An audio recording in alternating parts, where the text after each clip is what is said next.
can you maybe then just tell us a little bit about how you came to sort of bringing the collaboration together, I guess, in terms of the other partners, and sort of how then the project moved forward. So yeah, this has been very much a partnership project, and I hope everybody agrees that we've all been very lucky with the way the partnership has worked.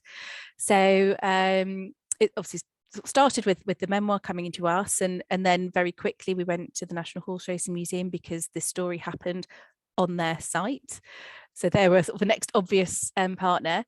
Orchestras Live, that came about largely because I had seen 2 previous projects of Orchestras Live from a few years ago, and was so impressed with them. And I thought, if I ever get an opportunity to do a project that could have a musical element to it, I'd love to see whether Orchestras Live would work on it. And so this was just the perfect opportunity because of Fritz being a cellist, and he writes so much in his memoir about his cello and how important music was to him.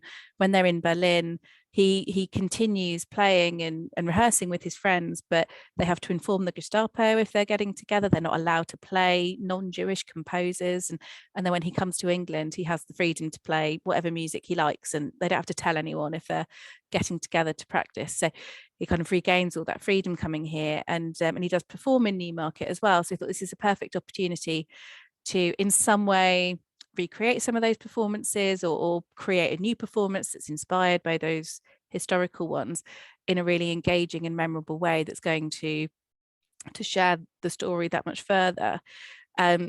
So it was quite early on that I got in touch with Orchestras Live and was put in contact with Stuart as our sort of regional person, and explained all the background to him, and was just so pleased that Orchestras Live thought that this was up your street and something that you were happy to work with us on. And I think one of the reasons the partnership has worked as well as it has is that everyone's had a really clear and obvious remit. We could manage the historical research. The Horse Racing Museum, it all happened on their site, and they had space and facilities that they used in the project. We used their exhibition gallery, we used some of their spaces for the performances. And then Orchestras Live, of course, bringing your expertise in delivering this kind of musical project. And it had such a strong story at the centre of the project that everybody cared about and wanted to do justice to. I think that really helped with the strength of the partnership as well. And just the fact that everybody brought something different to the table, and it was usually pretty clear who was going to be responsible for what. So it wasn't often that something kind of like anyone could have done it and it slipped through the net. It was usually fairly obvious who was going to be doing what. And I think, that really helped with the all of those factors helped it to be a successful partnership.